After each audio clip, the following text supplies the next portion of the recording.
അസ്സലാമു അലൈക്കും വറഹ്മത്തുള്ളാഹി.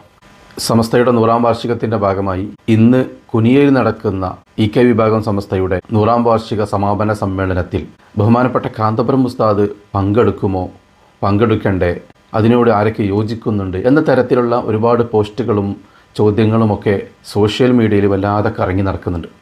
സുഹാബി പ്രൊഫൈലുകളിലാണ് അത്തരം ചോദ്യങ്ങളും പോസ്റ്റുകളുമൊക്കെ കൂടുതലായി കാണുന്നത്. എന്നാലും ഇരുവിഭാഗം സമസ്തക്കാരിലെ ചില ആളുകളൊക്കെ അങ്ങനെ കാന്തപുരം ഉസ്താദ് അതിൽ പങ്കെടുക്കണമെന്ന് വല്ലാതെ ആഗ്രഹിക്കുന്നുണ്ടെന്ന് മനസ്സിലായി.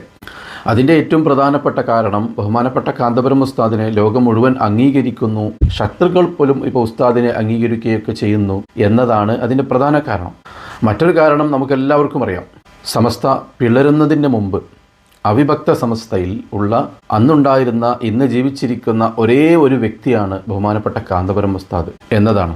മാത്രമല്ല അന്ന് ദീർഘകാലം ജനറൽ സെക്രട്ടറിയായി പ്രവർത്തിച്ച ഷംസുൽ ഉലമയുടെ വലങ്കൈയായി പ്രവർത്തിച്ച സെക്രട്ടറിമാരിൽ ഒരാളാണ് ബഹുമാനപ്പെട്ട കാന്തപുരം ഉസ്താദ്. സമസ്തയുടെ 60-ാം വാർഷിക സമ്മേളനത്തിന് ചുക്കാൻ പിടിച്ചുകൊണ്ട് ഷംസുൽ ഉലമയോടൊപ്പം മുൻനിരയിൽ പ്രവർത്തിച്ച ആളാണ് ബഹുമാനപ്പെട്ട കാന്തപുരം ഉസ്താദ്. ആ സമ്മേളനത്തിൽ ഗംഭീരമായ സ്വാഗത പ്രഭാഷണം നടത്തുകയും കൂടി ചെയ്ത ആളാണ് എന്ന രീതിയിലുള്ള നിരവധി കാരണങ്ങളുണ്ട് ഇവരൊക്കെ ഇന്ന് നടക്കുന്ന സമ്മേളനത്തിൽ കാന്തപുരം ഉസ്താദിനെ പങ്കെടുപ്പിക്കണമെന്ന് പറയാൻ. സമസ്തയുടെ പാരമ്പര്യം പറയാനും അവകാശപ്പെടാനുമൊക്കെ ഏറ്റവും കൂടുതൽ യോഗ്യതയുള്ള വ്യക്തി ബഹുമാനപ്പെട്ട കാന്തപുരം ഉസ്താദാണെന്ന് അബ്ദുറഹ്മാൻ കല്ലായി തന്നെ ഈ അടുത്ത് പറഞ്ഞിട്ടുണ്ടല്ലോ. കാന്തപുരം ഉസ്താദിനെ അത്രത്തോളം എതിർത്ത അബ്ദുറഹ്മാൻ കല്ലായി പോലും ഇത് പറഞ്ഞിട്ടുണ്ടെങ്കിൽ ബാക്കിയുള്ളവരുടെ മനസ്സിൽ അത്തരമൊരു ആഗ്രഹം ഉണ്ടാവുന്നത് സ്വാഭാവികമാണ്. അവരെ കുറ്റം പറഞ്ഞിട്ടൊന്നും കാര്യമില്ല. അതെന്തെങ്കിലും ആവട്ടെ. ഏതായാലും ഇന്ന് നടക്കുന്ന ഇ.കെ. വിഭാഗത്തിൻ്റെ 100-ാം വാർഷിക സമാപന സമ്മേളനത്തിൽ കാന്തപുരം ഉസ്താദ് പങ്കെടുക്കാൻ ഒരു സാധ്യതയുമില്ല. എന്നാൽ അതേ പണ്ഡിതൻ്റെ നേതൃത്വത്തിലുള്ള എ.പി. വിഭാഗം സമസ്തയുടെ 100-ാം വാർഷിക സമ്മേളനം വിളംബരം ചെയ്യാൻ പോവുകയാണ്. റബ്ബിൻ്റെ തൗഫീഖുണ്ടെങ്കിൽ 60-ാം വാർഷികത്തിന് സ്വാഗത പ്രഭാഷണം നടത്തിയ അതേ പണ്ഡിതൻ 100-ാം വാർഷിക സമ്മേളനത്തിലും പ്രഭാഷണം നടത്തുന്ന അത്യപൂർവമായ ആ കാഴ്ചകളിലൊന്ന് നമ്മളൊക്കെ കാത്തിരിക്കുന്ന ആ അസുലഭ മുഹൂർത്തം ഇതാ വന്നെത്തിയിരിക്കുന്നു. നമ്മളെല്ലാവരും ഏറെ ആകാംക്ഷയോടെയും വളരെയധികം പ്രതീക്ഷയോടെയും കാത്തിരുന്ന എ.പി. വിഭാഗം സമസ്തയുടെ 100-ാം വാർഷിക സമ്മേളനം എന്നാണ്, എവിടെയാണ്, അത് വിളംബരം ചെയ്യാൻ പോവുകയാണിപ്പോൾ. ഫെബ്രുവരി 14-ാം തീയതി, അതായത് അടുത്ത ശനിയാഴ്ച കോട്ടക്കലിൽ വെച്ചിട്ടാണ് വിളംബര സമ്മേളനം നടക്കുന്നത്. അപ്പോൾ 100-ാം വാർഷികം എന്നാണെന്നറിയാൻ, എവിടെ വെച്ചാണെന്നറിയാൻ നമുക്കൊക്കെ വല്ലാത്ത ഒരു ആകാംക്ഷയുണ്ട്. ഏതായാലും അടുത്ത ശനിയാഴ്ച നിങ്ങൾ കോട്ടക്കലേക്ക് വരൂ. അവിടെ വെച്ച് നമ്മുടെ നേതൃത്വം 100-ാം വാർഷികം വിളംബരം ചെയ്യുമ്പോൾ ആ ഒരു സദസ്സിൽ നമ്മളൊക്കെ ഉണ്ടാവേണ്ടതുണ്ട്. അതിൻ്റെ സ്വാഗത സംഘം പരിപാടിക്ക് ഞാൻ പങ്കെടുത്തിരുന്നു. ആയിരക്കണക്കിന് ആളുകളാണ് ആ സ്വാഗത സംഘം പരിപാടിക്ക് തന്നെ തടിച്ചു കൂടിയത്. അപ്പോൾ ഈ വിളംബരം സമ്മേളനത്തിലേക്ക് തന്നെ ജനസാഗരം ഒഴുകിയെത്തുമെന്നാണ് സംഘാടകർ പ്രതീക്ഷിക്കുന്നത്. അതിനുള്ള എല്ലാ സജ്ജീകരണങ്ങളും കോട്ടക്കലിൽ റെഡിയായിക്കൊണ്ടിരിക്കുകയാണ്. അപ്പോൾ ഇനി 100-ാം വാർഷിക സമ്മേളനത്തിലൊക്കെ എത്രത്തോളം ആളുകൾ പങ്കെടുക്കും അതൊക്കെ നമുക്ക് ഊഹിക്കാൻ പറ്റില്ല. അതൊക്കെ കാത്തിരുന്ന് കാണേണ്ട സംഗതി തന്നെയാണ്. അതിന് പറ്റുന്ന ഒരു സ്ഥലവും സമയമൊക്കെ നേതൃത്വം കണ്ടുപിടിച്ചിട്ടുണ്ടാവും. കേരളത്തിലെ എല്ലാ ഭാഗത്തു നിന്നും അന്യ സംസ്ഥാനങ്ങളിൽ നിന്നുമൊക്കെ നിരവധി ആളുകൾ വരുന്നത് കൊണ്ട് എല്ലാവർക്കും ഒരേപോലെ എത്തിപ്പെടാൻ പറ്റുന്ന ഒരു സ്ഥലം തന്നെയായിരിക്കും നമ്മുടെ നേതൃത്വം അതിനുവേണ്ടി കാത്തുവച്ചിട്ടുണ്ടാവുക. നല്ല ദീർഘദൃഷ്ടിയുള്ള നേതാക്കളായതുകൊണ്ട് അത്തരം വിഷയങ്ങളിലൊന്നും ഒരു ആശങ്കയും നമുക്ക് വേണ്ട. കേരള യാത്ര തന്നെ കണ്ടില്ലേ, നമ്മളൊക്കെ പ്രതീക്ഷിച്ചതിനപ്പുറം കേരളീയ സമൂഹത്തെ തന്നെ പിടിച്ചു കുലുക്കിയ യാത്രയായിരുന്നില്ലേ. അതിൻ്റെ അനുരണനങ്ങൾ ഇപ്പോഴും അവസാനിച്ചിട്ടില്ല. ഇൻഷാ അല്ലാഹ് ഈ 100-ാം വാർഷിക സമ്മേളനവും കേരളം ഇന്നുവരെ കാണാത്ത, ഇന്ത്യ ഇന്നുവരെ കാണാത്ത തരത്തിലുള്ള ഒരു വലിയ സമ്മേളനം തന്നെയായിരിക്കും. ചരിത്രം തീർക്കുന്ന സമ്മേളനമായിരിക്കും. നമുക്കെല്ലാവർക്കും ആ പ്രതീക്ഷയോടെ തന്നെ കാത്തിരിക്കാം. അത് വിളംബരം ചെയ്യുന്ന സമ്മേളനത്തിലേക്ക് നമുക്കെല്ലാവർക്കും പങ്കെടുക്കാം. ആ ഒരു അസുലഭ മുഹൂർത്തത്തിന് വേണ്ടി നമ്മൾ ഓരോ ദിവസവും എണ്ണി കാത്തിരിക്കുകയാണല്ലോ. 100-ാം വാർഷിക സമ്മേളനവുമായി ബന്ധപ്പെട്ട് എന്തൊക്കെ പദ്ധതികളായിരിക്കും നമ്മുടെ നേതൃത്വം പ്രഖ്യാപിക്കുക, അതൊക്കെ ആ വിളംബര സമ്മേളനത്തിൽ നമുക്ക് നേരിട്ട് കേൾക്കാം. ഞാൻ പലപ്പോഴും ചിന്തിക്കാറുണ്ട്, നമ്മുടെ പ്രസ്ഥാനം വല്ലാത്ത തൗഫീക്ക് ലഭിച്ച ഒരു പ്രസ്ഥാനമാണ്. ഞാനിത് പറയാൻ കാരണം എന്താണെന്ന് വെച്ചാൽ, ഈ 2026-ലാണല്ലോ സമസ്ത കേരള ജമിയത്തുൽ ഉലമയുടെ 100-ാം വാർഷികം. അതിന് തൊട്ടു മുമ്പുള്ള വർഷങ്ങളിൽ ഈ സമസ്തയുടെ കീഴ്ഘടകങ്ങളുടെ ഗോൾഡൻ ജൂബിലിയും പ്ലാറ്റിനം ജൂബിലിയും ദശവാർഷികവും ഒക്കെ ആഘോഷിക്കാൻ പറ്റുന്ന എന്ന് പറയുമ്പോൾ അതിങ്ങനെ യാദൃശ്ചികമായിട്ട് അങ്ങനെ സംഭവിച്ചു. അതൊരു വല്ലാത്ത തൗഫീക്ക് തന്നെയല്ലേ. കീഴ്ഘടകങ്ങൾ അന്ന് രൂപീകരിക്കുമ്പോൾ ഈ 100-ാം വാർഷികം ആഘോഷിക്കുമ്പോൾ ഇതൊക്കെ ഇങ്ങനെ തന്നെ ഓർഡർ പ്രകാരം വരണമെന്ന് അന്ന് ആരും ചിന്തിച്ചിട്ടുണ്ടാവില്ലല്ലോ. 2023-ൽ SSFൻ്റെ ഗോൾഡൻ ജൂബിലി, 2024-ൽ SYSൻ്റെ പ്ലാറ്റിനം ജൂബിലി, 2025-ൽ കേരള മുസ്ലിം ജമാഅത്തിൻ്റെ ദശവാർഷികം, ഇപ്പോൾ ഇതാ 2026-ൽ ഈ ഘടകങ്ങളുടെയൊക്കെ ഏറ്റവും മുകളിലുള്ള സമസ്ത കേരള ജംഇയ്യത്തുൽ ഉലമയുടെ 100-ാം വാർഷികം കൃത്യമായൊരു ഓർഡർ പ്രകാരം വന്നു. ആദ്യം വിദ്യാർത്ഥി പ്രസ്ഥാനം, അതിൻ്റെ തൊട്ടടുത്ത വർഷം യുവജന പ്രസ്ഥാനം, അതിൻ്റെ തൊട്ടടുത്ത വർഷം ബഹുജന പ്രസ്ഥാനം, എല്ലാത്തിനും മുകളിലുള്ള സമസ്ത എന്ന പണ്ഡിത സഭയുടെ 100-ാം വാർഷികം ഏറ്റവും അവസാനത്തെ വർഷം. ഒരു കൃത്യമായ ഓർഡർ പ്രകാരം ഇത് വന്നു എന്ന് പറയുമ്പോൾ അതൊരു യാദൃശ്ചികമാണ്. അതാണ് ഞാൻ പറഞ്ഞത്, അത് മുൻകൂട്ടി തയ്യാറാക്കിയതോ പ്ലാൻ ചെയ്തുണ്ടാക്കിയതോ ഒന്നുമല്ല. അത് റബ്ബിൻ്റെ തൗഫീക്ക് തന്നെയാണ്. നമ്മൾ ചിന്തിക്കണം ഇതെങ്ങനെ ഇത്ര കൃത്യമായ ഓർഡർ പ്രകാരം വന്നു എന്നുള്ളത്. ഏതെങ്കിലും ഒരു പ്രസ്ഥാനത്തിൻ്റെത് ഓർഡർ തെറ്റി നടുക്കോ അല്ലെങ്കിൽ അങ്ങോട്ടും ഇങ്ങോട്ടും മാറി വന്നില്ലല്ലോ. നിങ്ങളൊന്ന് ആലോചിച്ച് നോക്കൂ, 2023 SSFൻ്റെ ഗോൾഡൻ ജൂബിലി നടന്നു. അത് കഴിഞ്ഞിട്ടാണ് സമസ്തയുടെ 100-ാം വാർഷികം വരുന്നതെങ്കിൽ പിന്നീട് അത് കഴിഞ്ഞിട്ടായിരിക്കും SYSൻ്റെയും മുസ്ലിം ജമാഅത്തിൻ്റെയും.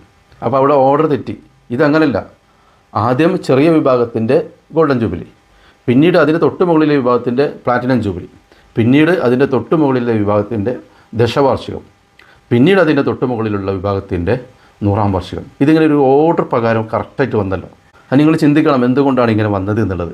ഏതായാലും കുനിയയിൽ നടന്നുകൊണ്ടിരിക്കുന്ന EK വിഭാഗം സമസ്തയുടെ 100-ാം വാർഷിക സമ്മേളനം നല്ല പ്രൗഢമായി നടന്നുകൊണ്ടിരിക്കുന്നുണ്ട്. ജനസാഗരം കൊണ്ടും സംഘാടന മികവ് കൊണ്ടൊക്കെ വളരെ ഭംഗിയായി നടക്കുന്നുണ്ടത്. ഒരു ഗംഭീര സമ്മേളനം തന്നെയാണ്, അതിൽ തർക്കമൊന്നുമില്ല.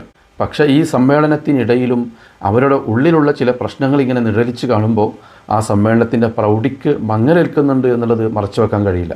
അവരിലെ ആ അസ്വാരസ്യങ്ങൾ കൂടി ഇല്ലായിരുന്നുവെങ്കിൽ ഒരു പക്ഷേ ഇതിലേറെ ഗംഭീരമായേനെ EK വിഭാഗം സമസ്തയുടെ സമ്മേളനം. ഏതായാലും പറഞ്ഞിട്ട് കാര്യമില്ല, സംഭവിക്കാനുള്ളതൊക്കെ സംഭവിച്ചു. ഇനി അത്തരത്തിലുള്ള പ്രശ്നങ്ങളൊന്നും ഇല്ലാത്ത ബഹുമാനപ്പെട്ട കാന്തപുരം ഉസ്താദിൻ്റെ നായകത്വത്തിൽ നടക്കുന്ന 100-ാം വാർഷിക സമ്മേളനമാണ് നമ്മളെ മുമ്പിലുള്ളത്. സുന്നി പ്രസ്ഥാനങ്ങൾ EK ആയാലും AP ആയാലും ഗംഭീരമായി ആഘോഷിക്കട്ടെ. സുന്നത്ത് ജമാഅത്തിൻ്റെ ഇസ്സത്ത് ഈ കേരളത്തിൽ ഇങ്ങനെ ഉയർന്നുയർന്ന് കാണട്ടെ. പൊതുജനം അത് വിലയിരുത്തട്ടെ. എത്രത്തോളം കഴിവുറ്റ സംഘടനകളാണ് ഈ രണ്ട് വിഭാഗങ്ങളെന്നും എത്രത്തോളം ജനസാഗരമാണ് ഈ രണ്ട് സമ്മേളനത്തിലും ഒഴുകിയെത്തുന്നതെന്ന് ഇവിടുത്തെ പൊതുസമൂഹം കാണട്ടെ. ഇവിടുത്തെ ഈ ചിന്താഗതിക്കാർ കാണട്ടെ. AP വിഭാഗം 100-ാം വാർഷികം ആഘോഷിക്കുന്നതിനെ ആദ്യമൊക്കെ EK വിഭാഗം എതിർത്തിരുന്നെങ്കിലും ഇപ്പോൾ ആ എതിർപ്പുകളൊന്നും കാണാൻ പറ്റുന്നില്ല. ഇരുവിഭാഗം നേതാക്കളുടെയും അണികളുടെയൊക്കെ ഉള്ളിൽ ഐക്യത്തിൻ്റെ ചർച്ചകൾ ഇങ്ങനെ നടന്നുകൊണ്ടിരിക്കുകയാണല്ലോ. അതുകൊണ്ട് തന്നെ പരസ്പരമുള്ള എതിർപ്പ് ഏറെക്കുറെ അവസാനിച്ചു. ഇപ്പോൾ സഹകരണ മനോഭാവത്തോടു കൂടെ ഇരുവിഭാഗം നേതൃത്വത്തെയും അംഗീകരിക്കുന്ന തരത്തിലാണ് ഇപ്പോൾ ഇരുവിഭാഗം സമസ്തയുടെ അണികളും നേതാക്കളും ഒക്കെ മുന്നോട്ട് പോയിക്കൊണ്ടിരിക്കുന്നത്. നല്ല സന്തോഷമുള്ള കാര്യം തന്നെയാണ്. സമസ്തയുടെ 100-ാം വാർഷികം എല്ലാവരും കൊണ്ടാടട്ടെ. സമസ്തയുടെ നയ നിലപാടുകളിലേക്കും ലക്ഷ്യങ്ങളിലേക്കുമൊക്കെ ഈ കേരളത്തിലെ മുഴുവൻ സമൂഹം വരട്ടെ. സമസ്തയാണ് ശരിയെന്ന് പറയാൻ ഇനിയും ഒരുപാട് ആളുകൾ മുന്നോട്ട് വരട്ടെ. അതിനെ ഒന്നും ആരും എതിർക്കേണ്ട കാര്യമില്ലല്ലോ. നമ്മൾ സ്നേഹിക്കുന്ന, നമ്മൾ മാതൃകയാക്കുന്ന ഒരു പ്രസ്ഥാനത്തെ മറ്റുള്ളവരും സ്നേഹിക്കുന്നു. അതിൻ്റെ 100-ാം വാർഷികത്തെ മറ്റുള്ളവരും കൊണ്ടാടുന്നു. ആ പ്രസ്ഥാനത്തിൻ്റെ അഭിമാനം വർദ്ധിപ്പിക്കാൻ, ഇജ്ജത്ത് വർദ്ധിപ്പിക്കാൻ മറ്റുള്ളവരും പ്രവർത്തിക്കുന്നു എന്ന് അറിയുമ്പോൾ നമുക്ക് സന്തോഷമല്ല ഉണ്ടാവുക. ആ ഒരു സന്തോഷം എല്ലാവർക്കും ഉണ്ടാവട്ടെ. ഒരേ ആശയത്തിലും ഒരേ നിലപാടിലും മുന്നോട്ട് പോകുന്ന ആളുകൾ പരസ്പരം കൊമ്പ് കോർക്കേണ്ട, എതിർക്കേണ്ട ആവശ്യമില്ലല്ലോ. അപ്പോൾ എല്ലാവരും ഈ സമസ്തയുടെ 100-ാം വാർഷികം ആഘോഷിക്കാൻ മുന്നോട്ട് വരട്ടെ. സമസ്തയുടെ ലക്ഷ്യങ്ങളും സമസ്തയുടെ നിലപാടുകളുമൊക്കെ എല്ലാവരും നെഞ്ചേറ്റട്ടെ. സമസ്ത എന്ന മഹിതമായ ഈ പ്രസ്ഥാനത്തിന് കളങ്കം വരാതെ മാത്രം നോക്കിയാൽ മതി, വേറെ പ്രശ്നമൊന്നുമില്ല. കേരളത്തിൽ ഒരുപാട് പ്രസ്ഥാനങ്ങൾ ബഹുമാനപ്പെട്ട സമസ്ത കേരള ജംഇയ്യത്തുൽ ഉലമയെ മാതൃകയാക്കി പ്രവർത്തിക്കുന്നുണ്ട്. ചെറിയ ചെറിയ അഭിപ്രായ വ്യത്യാസങ്ങൾ മാത്രമേ അവർക്കിടയിലുള്ളൂ. സമസ്തയുടെ സ്ഥാപക ലക്ഷ്യമോ നിലപാടുകളിലോ ലക്ഷ്യങ്ങളിലോ ഒന്നും അവർക്ക് ആർക്കും ഒരു മാറ്റവുമില്ല. ചെറിയ അഭിപ്രായ വ്യത്യാസങ്ങൾ മാത്രം. അപ്പോൾ അങ്ങനെ എല്ലാവരും സമസ്തയുടെ സ്ഥാപക ലക്ഷ്യത്തിന് വേണ്ടി പ്രവർത്തിക്കുമ്പോൾ സമസ്തക്ക് കൂടുതൽ സ്വീകാര്യത കിട്ടിക്കൊണ്ടിരിക്കുകയാണ്. അതിൽ നമുക്ക് എല്ലാവർക്കും സന്തോഷിക്കാം. അപ്പോൾ സമസ്തയുടെ സ്ഥാപക ലക്ഷ്യത്തിനെതിരായോ ഭരണഘടനയ്ക്ക് വിരുദ്ധമായോ ഒക്കെ പ്രവർത്തിക്കുമ്പോഴാണ് ഈ എതിർപ്പുകൾ വരുന്നത്. അത്തരത്തിൽ സംഭവിക്കാതെ എല്ലാവരും നോക്കിയാൽ ഒരു പ്രശ്നവുമില്ല. നല്ല സഹകരണത്തോടെ, നല്ല സന്തോഷത്തോടെ തന്നെ എല്ലാവർക്കും മുന്നോട്ട് പോവാം. സമസ്ത എന്ന പ്രസ്ഥാനത്തെ അഭിമാനകരമായി നെഞ്ചേറ്റി നടക്കാം. അതിനൊന്നും യാതൊരു കുഴപ്പമില്ല. അപ്പോൾ അതുകൊണ്ട് ഒരു വലിയ മഹാസമ്മേളനം, സമസ്തയുടെ 100-ാം വാർഷിക സമ്മേളനം കുനിയയിൽ ഇന്ന് സമാപിക്കുന്നു. ഇനി ഇൻഷാ അല്ലാഹ് വരും മാസങ്ങളിൽ കാന്തപുരം ഉസ്താദിൻ്റെ നായകത്വത്തിൽ 100-ാം വാർഷിക സമ്മേളനത്തിൻ്റെ ഒരുക്കങ്ങളും അതിൻ്റെ പദ്ധതികളും നടക്കുകയാണ്. ആ 100-ാം വാർഷിക സമ്മേളനത്തിനായി നമുക്ക് കാത്തിരിക്കാം. അത് വലിയ വിജയമാക്കാനും എല്ലാം കൊണ്ടും അത് സമ്പന്നമാക്കാനും നമുക്ക് പ്രവർത്തിക്കാം. 14-ാം തീയതി കോട്ടക്കലിൽ വെച്ച് നടക്കുന്ന വിളംബര സമ്മേളനത്തിൽ നിങ്ങളെല്ലാവരും പങ്കെടുക്കണം. 100-ാം വാർഷിക സമ്മേളനം വിളംബരം ചെയ്യുമ്പോൾ അതിന് സാക്ഷിയായി നമ്മളൊക്കെ ഉണ്ടാവണമെന്ന് മാത്രം പറഞ്ഞുകൊണ്ട് അവസാനിപ്പിക്കുന്നു. അസ്സലാമു അലൈക്കും വറഹ്മത്തുള്ളാഹി.